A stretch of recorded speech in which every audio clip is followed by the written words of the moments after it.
Si Senador Alfonso de Dios ay hindi lamang isang politiko.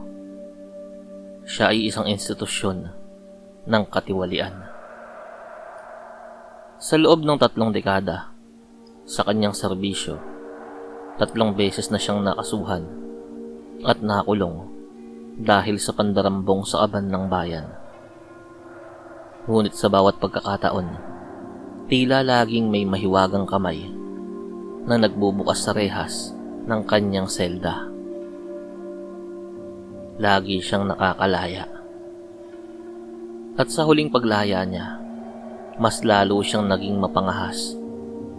Ang kanyang lihim, ang kanyang malalim at matibay na kapit sa kasalukuyang presidente na tinitignan siya bilang isang kingmaker at tanging tagapondo ng mga kampanya. Sa loob ng kanyang marangyang opisina sa Senado, humahalakhak si Alfonso habang hinihit-hit ang kanyang mamahaling tabako. Para sa kanya, ang batas ay isang mungkahi lamang at ang pera ng taong bayan ay ang kanyang sariling alkansya. Ngunit ang bawat imperyo ay may lamat.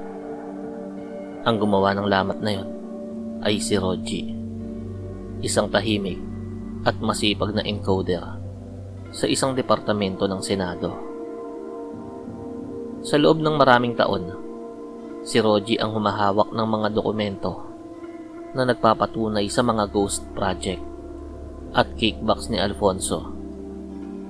Hindi na matiis ni Roji ang sikmura niya. Nagpasya siyang tumistigo at ibigay ang lahat ng ebidensya sa ombudsman. Nang makarating ang balita kay Alfonso, hindi takot ang naramdaman niya, kundi matinding pagkapuot. Sinong hampas lupang to para banggain ako? Ang bulalas niya. Sa utos ng senador, hindi si Roji ang unang pinatrabaho niya. Isang gabi, habang pauwi ang asawa ni Roji na si Elena, isang itim na van ang humarang sa kanya. Kinabukasan, natagpuan ang malamig na bangkay ni Elena sa isang madilim na iskinita. Isang malinaw na mensahe ang ipinaaabot kay Roji. Tumigil ka o ikaw na ang susunod. Labis ang pagkadurog ng puso ni Roji dahil sa nangyaring yun. At ang akala ni Alfonso ay matatakot niya ang empleyado upang manahimik. Ang hindi alam ng senador, si Roji ay hindi basta-bastang empleyado lamang. Siya ay nagmula sa isang probinsya ng Capiz, mula sa isang angkan na ang kapangyarihan ay hindi nasusukat sa ginto o posisyon, kundi sa mga bulong, usok at mga matatandang orasyon. Dala ang pait ng pagkamatay ng asawa, bumalik si Roji sa bayan ng Tapas. Doon, sa isang dampa na napapalibutan ng mga punong kahoy at mababangong halamang gamot, naninirahan ng kanyang lolo, si Lolo Ingo, ang pinakamatanda at pinakamalakas na mambabarang sa kanilang rehiyon. Lolo, pinatay nila si Elena. Wala namang ginagawang masama sa kanila yun. Hikbi ni Roji habang nakaluhod sa paanan ng matanda. Ninalakawan nila ang bayan, Lo. Pati buhay ng mahal ko ay kinuha pa nila. Tumingin si Lolo Ingo kay Roji. Ang kanyang mga mata, bagaman malabo na sa paningin ng tao, ay kumikinang pa rin sa kakaibang liwanag. Ang katarungan ng tao ay nabibili, Apo. Ngunit ang katarungan na iginagawad ng lupa at hangin ay walang presyo. Noong gabing yun, sa ilalim ng kabilugan ng buwan, sinimulan ni Lolo Ingo ang ritual. Hindi lamang si Alfonso ang target. Ang sumpa ay para sa buong pamilya ng senador na nagpakasasa sa nakaw na yaman. Sa gitna ng silid, naglatag si Lolo Ingo ng isang itim na tela. Inilabas niya ang isang manika na gawa sa dayami at binalutan ito ng isang pirasong tela na nakuha ni Roji mula sa opisina ng senador. Isang panyo na may bordadong inisyal ng pangalan ng senador. Sa unang yugto ng pagpaparusa ay ang pagkabulok ng katawan. Kumuha si Lolo Ingo ng mga uod na galing sa sementeryo at mga ipis gubat. Habang binibigkas ang mga sinaunang orasyon sa wikang Hiligaynon, isa-isang pinasok ng matanda ang mga insekto sa loob ng tiyan ng manika. Sa bawat sentimong ninakaw mo, isang uod ang kakain sa iyong laman. Bulong ni Lolo Ingo.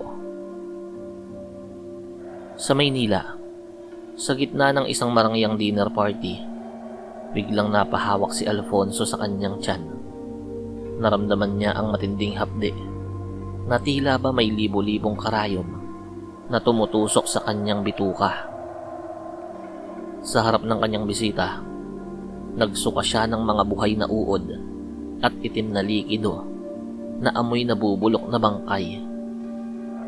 Ang kanyang asawa at mga anak na kumakain ng steak ay bigla ring nagsisisigaw. Nang makita nila ang kanilang mga balat, ay nagsisimulang magtuklapan at maglabas ng nanunuot na amoy na parang imbornal. Sa ikalawang yugto ng pagpaparusa ay ang pagkawala ng diwa. Kumuha si Lolo Ingo ng isang bote ng alak na hinaluan ng dugo ng itim na manok at abo ng sinunog na larawan ni Alfonso. Ibinuhos niya yun sa ulo ng manika. Hindi ka makakatulog. Ang bawat boses ng mga taong nagutom dahil sa iyong pagnanakaw ay magiging hiyawan sa iyong pandinig. Simula noong gabing yun, nawalan ng bait ang pamilya de Diyos. Nakakakita sila ng mga multo sa bawat sulok ng kanilang mansyon. Ang kanilang mga anak ay nagsimulang magsalita sa mga wikang hindi maintindihan, habang ang asawa ni Alfonso ay pilit na kinakamot ang sariling muka hanggang sa malapnos ang balat noon. Dahil sa paniniwala nito na may mga langgam na gumagapang sa ilalim noon. Sa ikatlong yugto ng pagpaparusa ay ang pagbabayad ng utang. Ang pinakamatinding bahagi ng kulam ay ang paggamit ni Lolo Ingo ng pako na ginagamit sa paggawa ng mga sinaunang barko. Kumuha siya ng 7 kalawanging pako. Isa-isa niyang ibinaon ng mga ito sa mga bahagi ng manika, sa mga mata upang hindi na makita ang liwanag, sa mga kamay upang hindi na makapagnakaw, at sa puso upang maramdaman ang bawat pait na idinulot nila sa mga mahihirap na ninakawan. Ang iyong kapit sa kapangyarihan ay mapuputol. Ang iyong yaman ay magiging abo.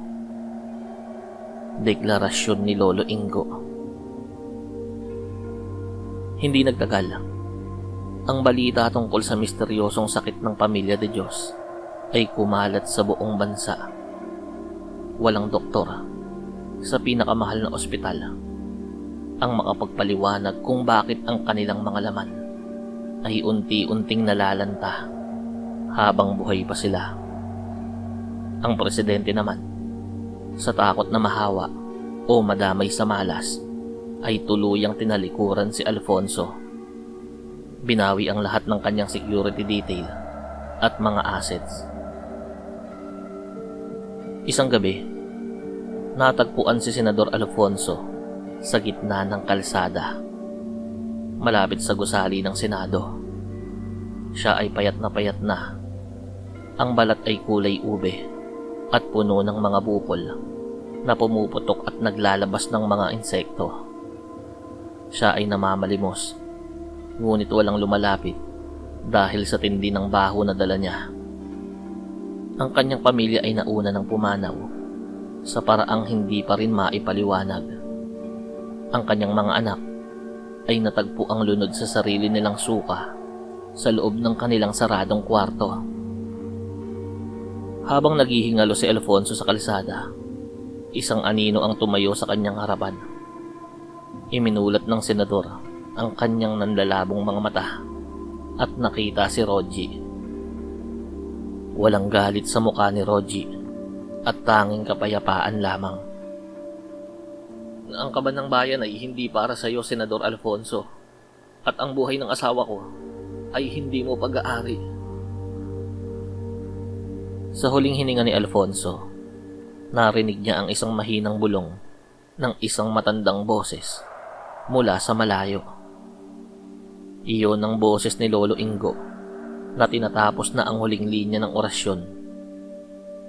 Ang senador na 3 beses nakatakas sa rehas ay hindi nakatakas sa katarungang iginawad ng isang taga-kapis. Namatay siyang dilatang mga mata habang ang kanyang dila ay unti-unting kinakain ng isang malaking itim na gagamba na lumabas mula sa kanyang sariling lalamunan. Mula noon, naging babala ang kwento ni Alfonso sa lahat ng mga nasa kapangyarihan. Maaaring mabili ang hustisya ng mga nasa itaas, ngunit may mga puwersa sa ibaba na hindi kailanman nasusuhulan. At sa lahat ng nakikinig ng kwentong ito, humihingi po ako ng isang pakiusap. Kung maaari ay i-share po natin ang kwentong to hanggang sa ito ay mapakinggan ng mga politiko at may katungkulan sa gobyerno na patuloy pa rin ang pagnanakaw sa kaban ng ating bayan. Nawa na ang bawat pag-share nyo ng kwentong ito ay makatulong sa ating bansa.